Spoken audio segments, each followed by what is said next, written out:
still do, right? No, after I saw that, I was thinking about canceling the show. I would not have blamed you so, 1 second. I felt like canceling myself there, actually. I guess I'll just have Bob Huggins call the show, and then we'll just have a chat, and that's one way that we can get off air permanently. But, oh, well, we'll have a plan C somewhere along the way. Off to a banner start, Bob Huggins reference in How the about first that? You 2 like minutes. that one? There we go. Take a drink, everyone. How you doing today, man? Oh, I'm peachy, man. Dude, this is awesome. Love talking MSU Spartans every Wednesday, except today's Tuesday. That's right. We're throwing a curveball out there at people. So anytime you can talk Spartans with the beautiful, wonderful Justin Thin, you got to do it, folks. You got to get up for it. So pumped today, man. Yeah. Got a great guest on today's show, too. For man. sure. Fire A lot of excitement this upcoming season for a lot of the youth on the team, DBs, receivers. Yep. And I guess one of those guys, one of the people that I believe you also think is a breakout candidate Love this guy. year. Oh, yeah. Is Tyrell Henry. Oh, yeah. So joining us right from the top of the show, there he is. Tyrell, how you doing today? Yo, I'm good. How y'all boys doing? Sensational. Yeah. Absolutely. Could not sensational. be more excited. I guess, speaking of that, Tyrell, what are your vibes going into this second season at Michigan State? What are you feeling? Well, my vibes really just to show everybody like what I came here to do. Really, like even before I committed, I told everybody it's gonna have a fun person to watch, exciting, electric. Some days that you can just watch and have fun watching, and that's like what I want to show everybody, and just bring in fans. So but really just show them that like even with all the ups and downs that we go prevail. So that's pretty much it. And let us know like what the vibe is of the wide receiver room right now, because obviously there's a lot of starting positions up for grabs, a lot of starting reps up for grabs. You guys are competing with each other, but at the same time teammates. So what's that like just amongst the wide receiver room? I think like having like that, a lot of young cats in the receiver room and a lot of like hungry people in the receiver room, I think that helps us out a lot because we all fighting for like the spot. So I think that makes us all better. That makes us like like they say, iron sharpens iron. So I think that like that's a big thing in our room, and just like, but we're not like hating on each other. We all want each other like to be the best. Like we all know like at the end of the day, whoever's playing, that's who deserve it. So we ain't like it ain't no personal. It's just best man go out there and play, and best man win. So, Tyrell, you have an opportunity to grab one of the starting roles as a receiver, also a specialist in the kick return game. You've come a long way since your senior year of high school, I'm guessing, working behind the scenes and things of that nature. So what is the biggest part of your game that you think you've improved since the day you signed your letter of intent? I think the biggest part of my game that I improved is my knowledge of the game. So even outside of just the physical aspects and the speed and all that, I think just knowing like what defense is going to do, and how I fit into the offense and how the scheme fits and how we want this play to work and how we want this play to work. I think that, aside from all the physical aspects, I think that is the biggest thing in terms of me just being able to like be higher than the other people. I think because coming in, I think I was a pretty good athlete, and to myself, I think I was running with everybody. I always been a smaller guy, so that was never like my, he's gonna outstrength people. Now I'm gonna be out here, footwork, speed. That was always my thing. So I think just coming in and knowing the game a little, like I didn't know the game as much. Now I know it a lot more. I think that's helped me out a lot. So I think that's the biggest thing. And just when you step onto the field for your first few college snaps, first few college reps, what do you remember from that? Do you think that you were surprised by anything that happened on the field, or was it like, nah, I was kind of ready for this going into the season here? Yeah. So I think my first time was against Western. I was on punt, and I think I was just like, all right, I'm here. Then it called the play, and I'm like, I'm playing football. I'm like, it's just football. That's all it is. And then I think next game is Akron, and I actually got in the receiver. I had like 3 pancakes that game, like 3. It was random pancakes. I don't know why, but I just had 3 random pancakes, and then I was like, yeah, okay, it's football. And then I think it like calmed down. I was just doing punt. I was just doing gunner. Then Maryland game, my name got called up as a starting kick returner, and then that was like, okay, now the ball can be in my hands. Like, now it was a different type of nerve. And as soon as the ball hit my hands, I'm like, oh my god, this is football. So it was cool for like it was definitely a good experience. But I think at the end of the day, I think it's just I'm doing what I love. So it ain't really, I ain't look at it as like, this like a big challenge, just a little faster, just a little stronger, obviously. But that's what you expect. So I think just knowing that I had on my nerve calm down and just playing a game I love, I think that's all it is. Yeah, so Tyrell, when you got here, Jaden Reed was obviously one of the established guys in the locker room, great football player as well, in addition to what he brought in the locker room. What did you learn from him, or I guess anybody else in the receiver room too? How did guys help you along from the day you got here until now? So I think So I think the two biggest guys that helped me was probably Jay Reed, like you said, and then Trey Mosley. Now, I'm gonna tell you why, because these are two different players and they play two different ways. I'm gonna tell you exactly why. So Jay Reed was more like my type of style play. We're both smaller, we're shifty, we're faster, in and out of breaks and stuff like that. Now Trey was more a long strider, smooth, player. He's gonna get where he needed to go. He'll catch the ball. But I think Jay Reed taught me a lot of things that I could take on the field, like just little detailed things. And then Trey taught me a lot of the things off the field. A lot of the things that you wouldn't, that an older guy wouldn't teach you. Maybe he'd just teach you about, run this route right, but he'll teach you about the right things to do in life as a whole, just help you as a better person. So I think Trey just being an old head, but the true, genuine, cool old head in the room, I think he helped me out the most for real. And switching it to the return game here, because if there was, something that really blew me away last year, just not for you, from all the young guys, was just your vision when it came to kickoff returns. There was one game, I think it was the Ohio State game. I'm sitting 40 rows up behind the end zone with the common folk. I don't got Matt Ishbia money, so I'm sitting up there. But it's like that bird's eye view, kind of like the Madden view of the kickoff return, and I'm like, This guy's seen cuts I don't even see out there. He's seen holes I don't even see out there. And obviously you did really good in high school. I think you had 500 receiving touchdowns, I think I read. But when you get the ball in your hand on a kickoff return, what is just going through your head? Just walk us through when that ball hits the hands. What are you looking for out there? So a lot of what people don't know is a lot of your reading is coming before you even had a ball in your hand. So obviously you want to get to where so we were taught is get to the ball, get to the spot quick as you can. So everything else could be calm for you and you can catch the ball and you can be able to be comfortable. So a lot where you're reading is before you even catch the ball. As soon as you catch the ball, you know where you want to go. Now that is just being a football player in terms of after the ball's in your hand. It's just certain things that you feel I know this gunner right here, I know number 4 might be a little bit faster than number 5. So I'm going to go right and then go back behind him. So it's little things that little film details. I think just that's just a feel of the game. But that comes pretty for some people it comes natural. For some people it takes a little time a couple reps and repetitions of it to get it. But I think from just this a football aspect is playing, and then the more you do it, the better you get at it. So I think it was good for me to being able to be in that scene of kick returning and punt returning my whole life to be able to afford the transfer over. For sure. Tyrell, we see kind of the resume that Coach Hawk has from the days that he was in the NFL, his days as a high school coach, now as a coach, developer, recruiter. What is he like on a daily basis for people that don't actually know him as a person? What can you tell us about Coach Hawk? Coach Hawk, he's straight up. He's straight up with you. He's not going to sugarcoat nothing. He'll tell you what it is, but he's a really good teacher. In terms of how he delays his message to you, it might not always be what you like. He might yell at you a little bit this, but he's a great teacher, and he's never gonna tell you something wrong. He's never gonna tell you something that's out of the ordinary. He's always gonna tell you what it is and tell you what he did to get there and what he knows that other people have done to get there, and he's gonna help you get to that. You know what I'm saying? So a big thing is getting out of breaks, and that's goes forever be one of the number one things as a receiver, other than catching the ball. You know what I'm saying? You got to be able to run routes. You got to be able to get out in and out your breaks, and he's a big key on that. So I think just having having somebody who's been there for multiple years, not just one, but he's been there 9 years in the league. So just having somebody that has that experience and knows what the coaches want, what the recruiters in the NFL are looking at, I think just having that whole different aspect of it is a big plus for real. And I think someone's got to throw you the ball this year, right? And that's going to be either Noah Kim or Katin Houser. I mean, your guess is as good as mine. But right now, with those two guys, what's the best part of each of their games? If you could just throw both of them a bone right now. I love all our quarterbacks, even Andrew Scofar. So there we go. I think all our quarterbacks are very, very talented. I think they can go anywhere and just be and shine and shine. You know what I'm saying? So Noah, he's a tough guy. Noah's really tough. He's more down to earth. Gotcha. Noah's kind of cool, collected, calm. You know what I'm saying? He has a big arm, so Noah's fun to play with all the time. He's not scared to take that shot.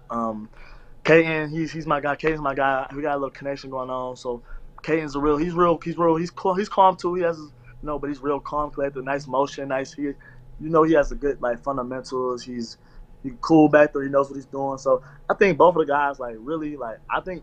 Whoever, I'm not sure, but whoever gets the spot, I'm 100% confident and comfortable with them and behind the wheel. So, honestly, I couldn't even tell you who I want or who I think, but whoever it is, I know like I'm comfortable with it and we go ride. So it don't matter to me. There we go. Yeah, 100%. That seems to be the consensus with everyone I've talked to. It's whoever wins, the team's going to be in good hands. So it seems like Tyrell seems the same way. So, Tyrell, back when you committed to Michigan State, obviously a lot of schools wanted you, a lot of Midwest schools all over. I think even after you committed to Michigan State, schools are coming after you. So what did you, I guess, choose Michigan State because of? And did those reasons and factors play out kind of the same way that you thought they would after you enrolled? So in terms of I would say yes, kind of, because so I came here in terms like when I first think it was a lot of schools that I was looking at, honestly, and the coaching staff was kind of shaky. I didn't know exactly who was going to be here. Right. Next year, I didn't know if this receiver coach was going to be here next year. Well, I didn't know if this head coach was going to be here. So it was a lot of just. I felt like Michigan State was the most stable in terms of when I was coming in. I know Tuck go be here. I know Hawk go be here. It was just things like that. And then also it was like I knew that I would fit the scheme. Like even though like I had a lot of reporters back in the day and coaches saying, oh, I was more of a Pac-12 type of guy or ACC or Big 12 type of guy receiver, which I understand is understandable. But I feel like if I'm in the right position, no matter where I'm at, I'm a shine. So I was like Michigan State. They produce receivers, they produce players like right. And the underdog players too, the players that everybody ain't like. You know what I'm saying? But they dogs, they won it. So that's what I really liked about here. And then it's close to home. Like that wasn't a big deal to me home, but it was close to home, so it was a plus. I'm looking to come see the games and all that. So I think it all aligned for me to come here. For sure. And I'm saving my most important question for right now. It's like quarterback talk right here, this question right up here. When that first touchdown comes, what's the celebration? Are we throwing the ball as far in the stands as possible? Or are we hitting the gritty? Like, is that even still a cool thing to do? I got no idea. What is the thing you're going to have queued up for your first touchdown here? So the crazy thing is, Showtime, you know what I'm saying? So, look, it's crazy because people, like the Spartan fans probably know me more as like he's kind of a flashy kid. Like he's more, the cameras on him, this and that. But in high school, I don't think I've ever celebrated in my life. Okay. Ever, once. So, I might have to change it up a little bit. I don't know what I'm going to do yet. But it's going to be something subtle and cool. So we're going to figure it out. But something. I might just have somebody take a picture of me. Like, sure. I don't know. Yeah, a little show. That's a little show. So, I don't know. We're going to see. That'd be awesome. Matt, I think you got some quick hitters? I do. So this is the quick hitting segment that we'd like to do with every player, a coach sometimes whenever they're on. Got 4 questions here, and these are all about guys that are also in the wide receiver room. Tyrell, are you ready? Are you ready to have some fun right here? Because there is a lot of pressure. Let's not kid ourselves here. This is I'm ready. All right, guy in the wide receiver room who thinks he's funnier than he actually is. Oh man, probably Trey. Look, Trey Mosley is not funny at all. But Trey is not funny at all. He will make a couple jokes here and there, but he's not funny. He thinks he's funny, but he's not funny. All right, fair enough. How about, you are at a pickup basketball game. You are the captain. You get the first pick. What wide receiver in that room are you picking first?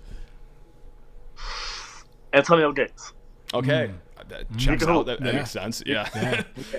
He can actually hoop. All right. The entire wide receiver room has a large box of pizza in front of them, 8 slices. Who are you picking to win the pizza eating contest first? Who's throwing down 8 slices before anyone else does? Now, I can't pick. I'm not gonna pick myself. It will be me. Okay. That's a good answer. Yeah. Okay. I'm a pizza guy. Look, I'm a pizza guy. Avid pizza guy. Like, any pizza places want me, I'm here. Like, it don't matter what. Yeah. If you got cheese and a pepperoni on it, it's me. But look, I will pick.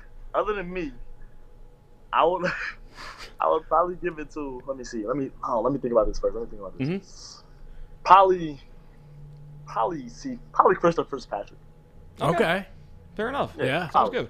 We'll get you both on a pizza NIL deal somehow. Yeah. We'll clip this up. We'll send it to every pizza joint we know. Yep. And hopefully somebody sees magic happen. Yeah. Speaking of magic, we're going to go for movie magic for the last one here. Teammate you would pick to play Coach Tuck in a movie. Who's going to play Coach Tuck in a movie? Yeah, you like that one? There we go. No, that's perfect. Hey, look.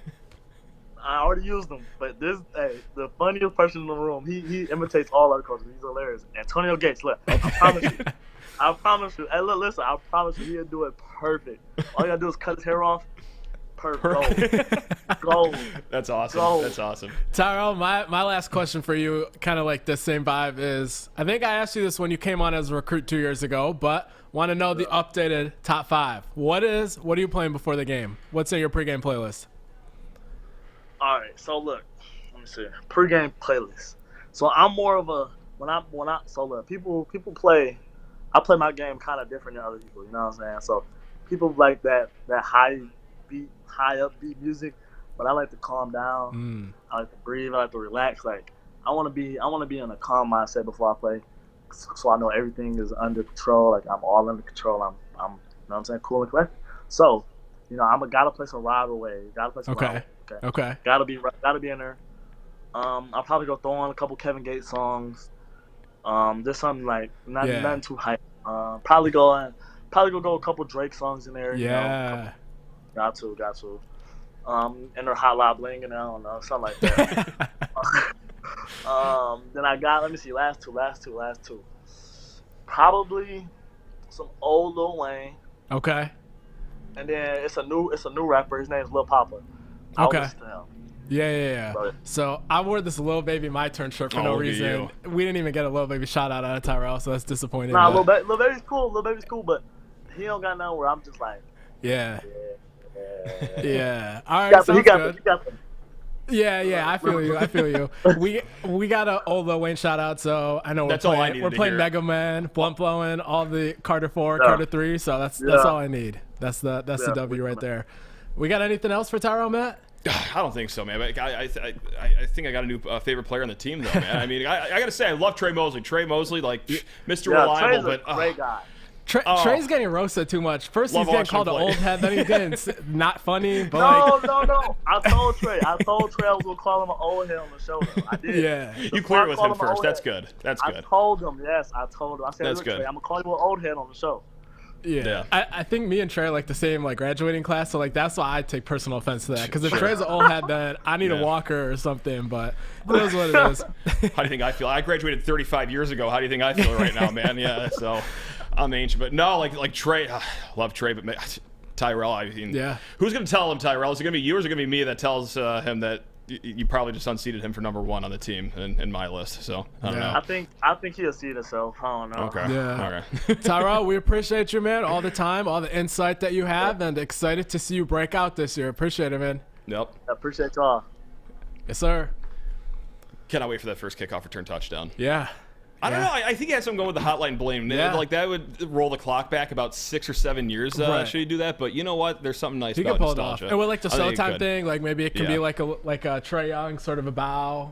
Oh, like just something subtle, something nice like that. I like that. While Trey takes a picture. Yeah. And then fireworks go off outside the stadium, and then an elephant rides onto the field. Yeah, just again something flashing LED green lights everywhere. Yeah, just something small. We're not asking a lot here. Yeah, we're not asking a lot here. Yeah, but no, fun, engaging interview. Dude, he's awesome. A lot of these have been, but I know. Tyrell, not a stale one yet. Yep. Yeah, going back to the days when I used to cover him as a recruit.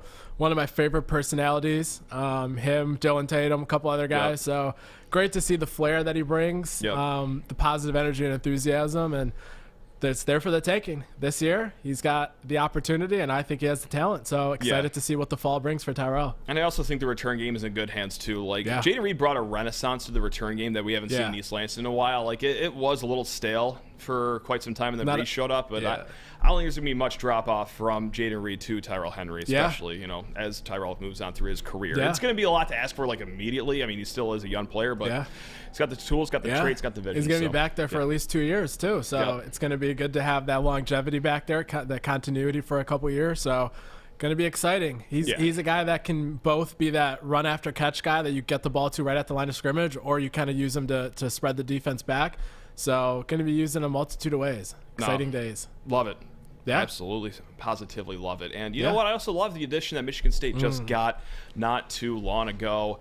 Hey, there we go. From TCU. That's right. College football playoff participant and winner in the college football playoff, I may add.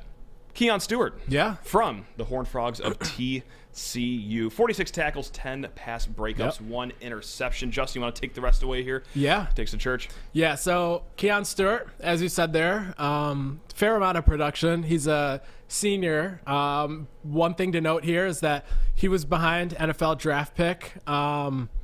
His name escapes me, but LaDainian Tomlinson's cousin, nephew. Sure. And then Josh Newton, who is returning to TCU this year, and some outlets have him as a top 10 returning corner. So great room there they had there. Yeah, no kidding. Yeah. But he did play in the college football playoff. He was the one that had the final targeting, so-called targeting, like 60 yards away from the end zone with like 0 seconds left. But it is what it is. I almost started crying because I thought for sure it was, but hey, we're not here to talk about that. Yeah. It all worked out. But no, so that does point out the fact that he loves violence. He comes in flying. Yes. There's a clip that I retweeted, I think from the Spartan Tailgate account, where he comes in flying from out of the frame on a quarterback scrambling on 3rd and 10, 1 yard before the quarterback can get, and he just launches himself at the quarterback. Yeah. So always can appreciate that.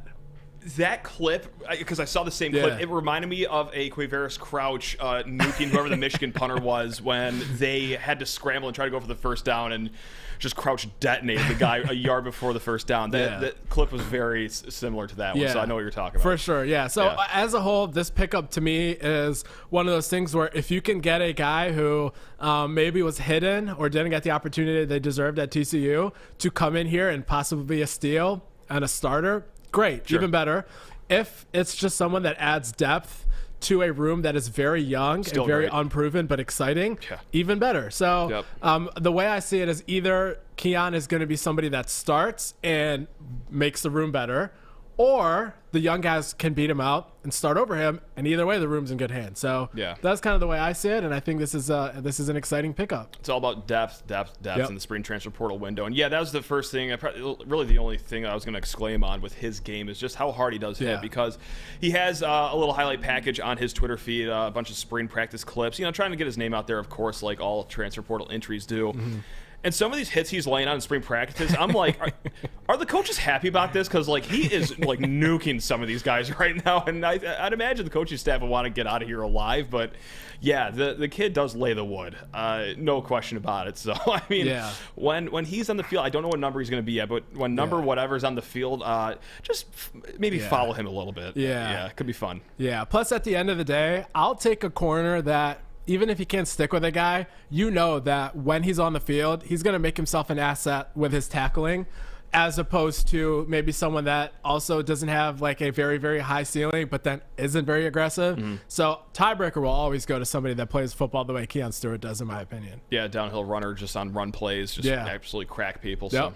Yeah, it works out for me. I mean, especially for a spring transfer portal ad, and to pair it along with Marion Smith, like those are two good defensive backs that, Power 5 level depth pieces, and that's just the name of the game here, man. And blending the two different kind of seniority levels there, with Keon Stewart being the guy at the tail end of his career, and then our Marion Smith just finishing his freshman season at Cincinnati. So kind of staggering the talent level in that DB room, and it's an exciting young one, but unproven. So we'll take all these ads we can get. Quick question. I think we talked about this a little bit last week after Smith committed, but do you have a clear direction of where MSU goes next for a spring transfer portal pickup? Is it like, hey, we really need a linebacker, for example, or we need this, or is it just now like they're kind of chilling, just going best player available? I would say that at least one receiver needs to be a forced need. Okay. And then after that, I think for the 2 spots after that, it would be best available. Okay. So if there's somebody that's a redshirt freshman or a true sophomore linebacker that's willing to come in, not play a ton this year, and then start next to Jordan Hall 2 years from now, or I guess the season after this one,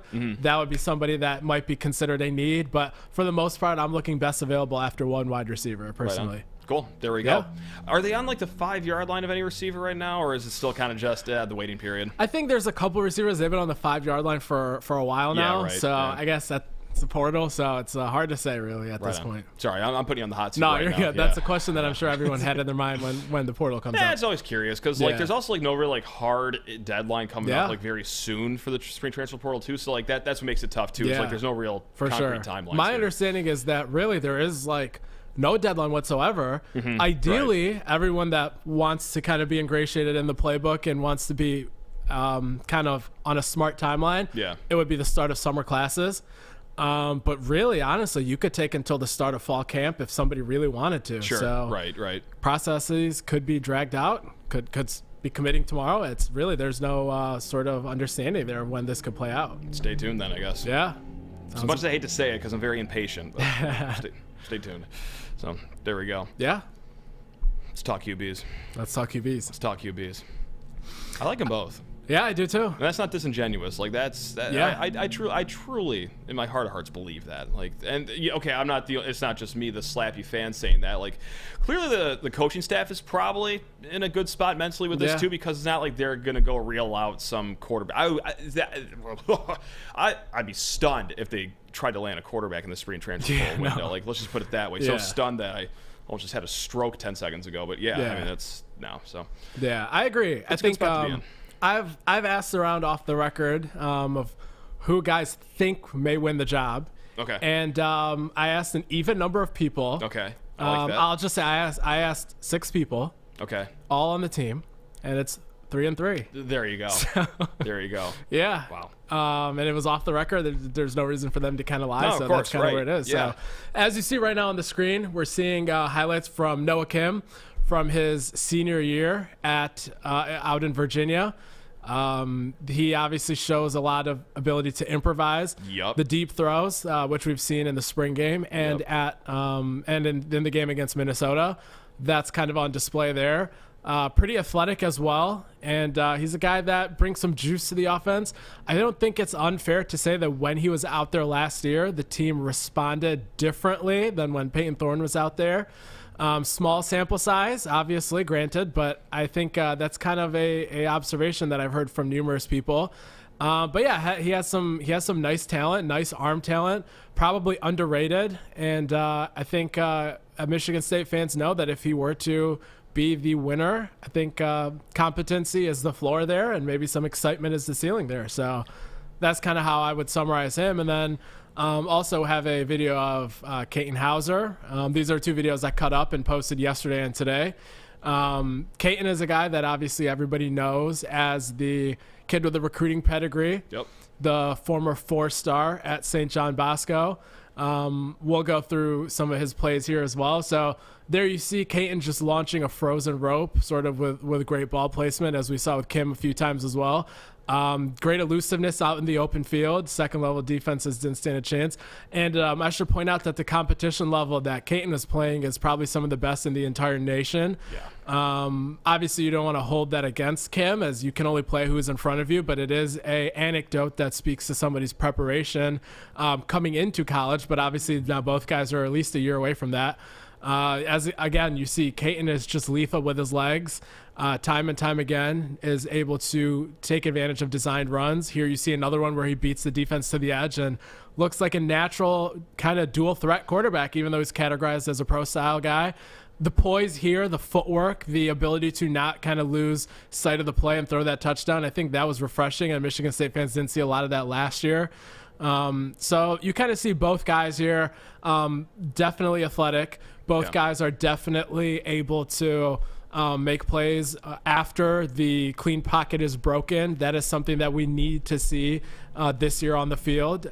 So, Matt, after my monologue there, what do you kind of see with both of these guys in terms of an on-field skill set sort of a perspective? Yeah, we know the story of Katin Houser. I mean, if you follow just even a single shred of Michigan State recruiting, like he was billed for, I just look at him, his physical traits. Yeah. I mean, he's bigger than everyone else on the field right there. Massive arm, though. He does have the legs to become a dual threat-esque quarterback, if you will. You can have some design runs, just like you said, beat the guy to the edge in that last clip right there. But that is something that is right now underrated in Noah Kim's game, which I feel like is going to stop pretty soon once people see a little more of Noah Kim. And there is such a fine line in quarterbacking between like having happy feet, getting out of pockets too early, kind of using your legs the wrong way, and then using them to extend plays.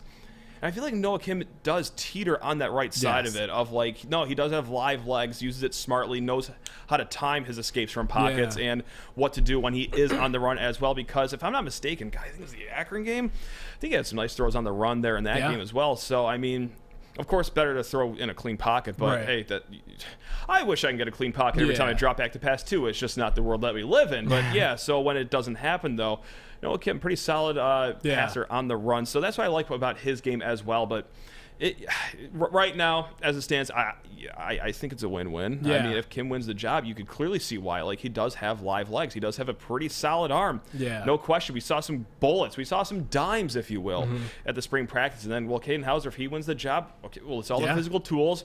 And also, like, 3 years left for him. I mean, it's how could you be like just punching the air no matter what happens, whether it be August, whether it be week 2 of the season? Like, it's a fine spot to be in. I feel like a lot of other programs in the country, like if they lose their starter the last minute of the transfer portal window, could be a lot more catastrophic than it is right now. Like, it'd be a lot of scrambling, a lot of doubt. But I mean, hey, just like you said, just like that, what we know from what's going on inside the program, like, they're not panicking to find another quarterback because they're happy with what they got right now. So. Yeah, very well said. I think the anecdotes to kind of know there for if you were to try to temper the expectations for either guy.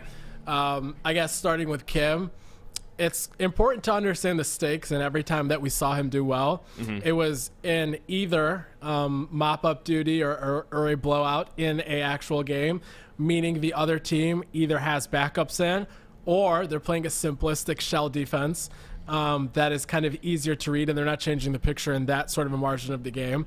And in the spring game, obviously, same thing. Michigan State just playing a basic 2-deep shell, not trying to show anything on tape. With that said, you can only make the throws that are there, and he makes them every single time he's on the field.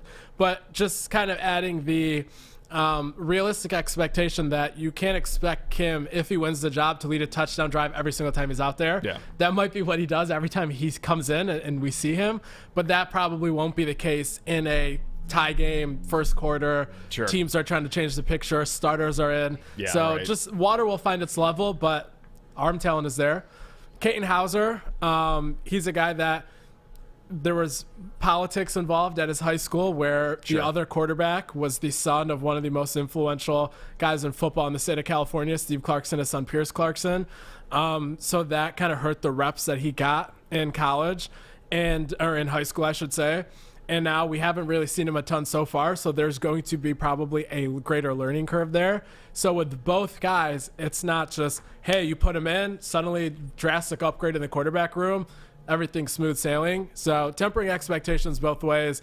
But I will say, personally, I think long term, it's I think better that one of these two guys are starting this season than the alternative, I would say. Hard agree. Yep. Hard agree. There we go. Yeah. Got a little bit of a recruiting roundup action for us. We do. We do. Hope you weren't done talking because you got a lot more of it coming your way. You're the man with the goods, so take us to school here. Yeah, so tons of official visits will be getting locked in this entire month. Yeah. There's going to be guys that you've never heard of before. There's going to be guys that have been covered for a year now that are going to be popping into the official visit dockets. One of those guys that has kind of been covered for a while now, Nick Marsh. We talked about him last week. For those that missed it, worth talking about again. He's locked in for the final official visit in June, which is also the final official visit before he commits on July 6th. So that was big there. Yep. A new name is Michigan State's target, who is committed to the University of Florida right now, and that's Kanan Daniels. He's a running back that is, as I said, committed to Florida. He's a 4-star. There's a ton of excitement in his tape. If you haven't seen it, Matt, that's the first thing you have to do right after the show ends. Dude, it's insane. Like, it looks like he's playing against middle schoolers, but just how powerful this guy is with the football in his hand. It's amazing. And he's so unstoppable that they have just made the entire offense a wildcat quarterback system. Like, it's not even a wishbone. Like, where it's like a triple option. They're involved in putting all these trickery and intricacies in there. It's just, no, you get the snap and you take off immediately. Yeah. And they can't touch him. No, and these are loaded boxes with 10. Yeah. That's the thing, right? Like, he might as well be raising his hand being like, I am going to run the ball, and it's going to be right through that A gap right there. And they have 10 people in the box, and well, there he is, 75 yards down the field. Deuces, so I know. The absolute biggest key that I look for in running back tape is the ability to accelerate through a cut. A lot of guys in high school can break ankles and make guys miss at the second level. Sure. But And it might even work for a long home run touchdown in high school. But in college, it's going to be those guys coming from behind, the teammate of the dude that just got his ankles broken, that are going to be able to catch up to you if you don't accelerate through your cut. And he has that. So big fan of Kanan Daniels there. Good job by Michigan State locking in a visit just 6 days after they offered him. That's not bad. Yeah, as a Mississippi native and a Florida commit. So all the way on the other side of the country. So yeah, lots of guys locking in visits. There's going to be guys that, like I said, you don't know. There's guys that you're going to know names of. So Jason Cross is a DB that also locked in a visit. He's from the East Coast. Mm-hmm. Jim Salgado, the new cornerbacks coach, we're going to talk about him next episode maybe. Really impressed with kind of the way that he is approaching recruiting. Sure. And a lot of DBs are locking in OVs too. So won't put all the names out there, but they're getting locked in, and we're getting new 4, 5, 6 guys every week. There we go. Speaking of locked in, before we go to this next segment, the To Our Facts One is Whack. You're a big 76ers fan. Huge. Matt, they are on the TV right over there, and you haven't skipped a single beat yet. This is a masterclass in multitasking right now. I'm in awe right now, because I'd be losing my mind if this was a team I deeply cared about. I think I looked over there once while Tyrell was talking. That's and amazing. Then saw that their 14-point lead was down to 6, and I was like, yeah, this is going to go poorly. Let me just not look over there again. Now they're at halftime, so I don't even know how the final 8 minutes of the second quarter went. I got zero idea either. Yeah. That's all. The only thing that really distracted me, Taco Bell just had a really nice commercial up there, and I'm getting one of those when I hit the other thing was I was listening to the game on the TNT app on the way here, and Marcus Smart started the game with 2 straight threes, and the vibes were just horrible. So that's a bad start. Yeah, so can't get any worse from there. But no, that's a good way to look at it. Yeah. There we go. Well, how about we turn it around with some To Our Facts One is Whack right now. And hey, speaking of NBA playoffs, that may or may not be the theme of today's To Our Facts One is Whack. Gang, this is a very easy game to play. 3 statements. You guessed it. 2 of them are facts. 1 of them is whack. Justin. Yeah. Are you ready to play 2 Our Facts? 1 is whack. I am. NBA playoff theme. Okay. Simple. Number 1. Draymond Green has the most playoff wins of any MSU alum. Okay. Draymond Green has the most playoff wins of any MSU alum. Okay. Statement number 2.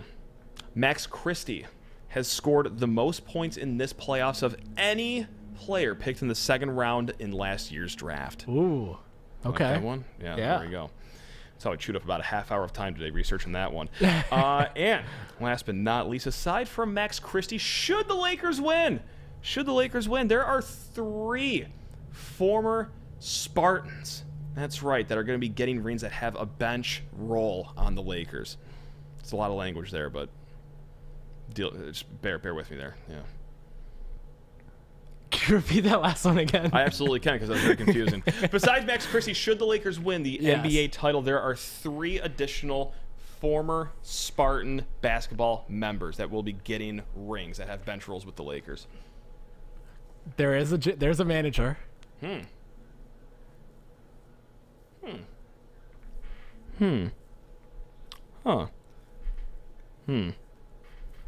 The first one, Draymond Green having the most playoff wins. It just comes down to him versus Magic, I think. Couldn't even tell you how many Magic had. I'm just going to go ahead and hope that Draymond is indeed clear. Okay. A few years ago, I would have been able to tell you all the second-round NBA draft picks that are playing in the playoffs. Sure. Unfortunately, the Sixers continuing to lose in the first round, or second round, I should say, has dampened my interest in the NBA draft a little bit. That's fair. Yeah. You know, to not drag this out. Okay. It's a good start. As I continue to sit in silence, dragging it out. You got this. We believe. I'm gonna say the middle one is false, just because I've seen Christie score just a couple baskets. Mm-hmm. I'm thinking there has to be somebody out there that has actually. Oh boy! Oh, we are backpedaling on this one, like a cornerback on Tyrell Henry. We are just backpedaling. I'm gonna say the third one is false because you said besides Max Christie, right? I did. Former Michigan State basketball members. You said that have bench roles. So like Magic being bench roles. A partial stake owner doesn't count or something? Nah, correct. Yeah, I'm going to have to go with the last one, that being the false one. Magic Johnson, 128 playoff wins. Draymond Green, just 106. That would be the whack one. I'm sorry. Who are the three? I'm sorry. So the three are three names that you may or may not know. Zach Peterson, former student manager for the men's and women's team. You talk about being busy. Zach Peterson was quite the busy student back in the day. He's now an assistant coach. Jordan Ott, he was a grad assistant just for a year. That was a really tough one, as if that wasn't a tough enough question to ask. And then Andrew Hank. Yeah, that is the gentleman that I was recalling. Yeah, student manager back in the day for Tom Izzo, now the head equipment manager for the Lakers, but that gets him a spot on the bench. I've seen his beautiful face many a time during Lakers games. Andrew Hank's my guy, so got to shout him out. But Max Christie, 13 points this entire playoffs. Justin, that's enough for first place. Okay. By, I believe, 13 points. I don't think that there's another second-round guy in last year's draft that has scored a point. When I combed through all of it, there was one player, and of course you'd think I'd write the name down, but I didn't, who has played in, I think, 2 games, but no points or anything like that. So Max Christie carrying the torch for the second-round draft picks last year. And there's another good second-round pick in the Michigan State ecosystem that is also doing well in these playoffs. And Draymond Green. He was a second-round pick. Oh, was he? Was he not? I thought did he go 30th? Playing like a lottery pick. Let me tell you that. I was gonna say. I think he's in the early 30s. No, he's second. I think he's 34. I want to say. Yeah. I used to be able to just bang that out the top of my head, but clearly we're old. We're old heads like Trey Mosley. Yeah.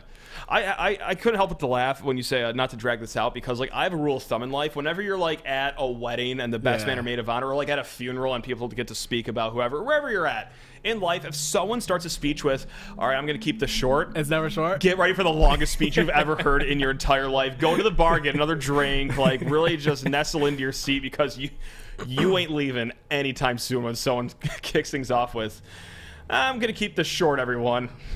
No, you're not. You sure aren't. So, no, but you actually did go through that quick after saying we're going to blow through this year. So, 4-11, I believe, is now the record. The winning streak ends at 1, unfortunately. Yeah. Because last week was Kentucky Derby themed. Yeah. Justin, I bet on like 6 horses for the Derby. Yeah. Not a single one was like even on the screen. Oh, no. Beyond halfway through the race. So that's just how. I know I messaged you like 6 hours before the Kentucky Derby. Shoot, you did. Asked you like who are the ones that are going to win.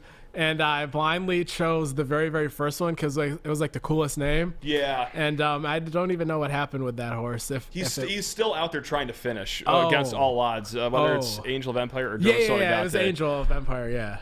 That horse is still out there. Oh no. Trotting. That is not ideal. It's okay. I just lost all my money that I ever made, so that's okay. We'll get him next year. One less hot and ready this week for you. One less. Don't make me cry. Not on camera, please. No, please keep the camera off me. I'm very emotional right now. No. Is that it? Is that it? I was gonna say, is that it? One day we're gonna end a show and both not be surprised that it's the end of the show. Today's not that day. Next week probably won't be that day. I would highly doubt 2 weeks from now is going to be that day. But one day we're going to wrap the show up professionally. The 4th week of June, we're going to hope to be. As we hit our stride. Yeah. Yep.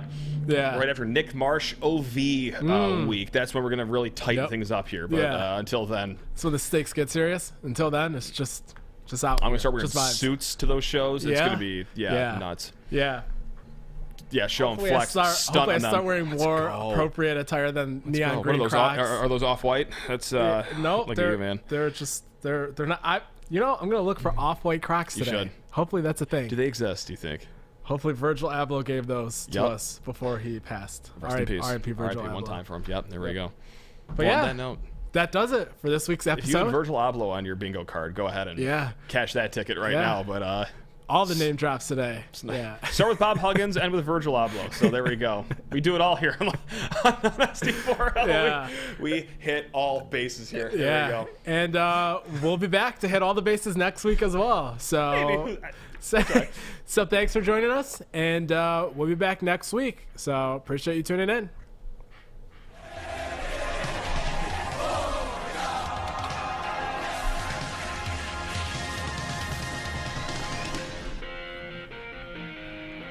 Please close your eyes, turn around.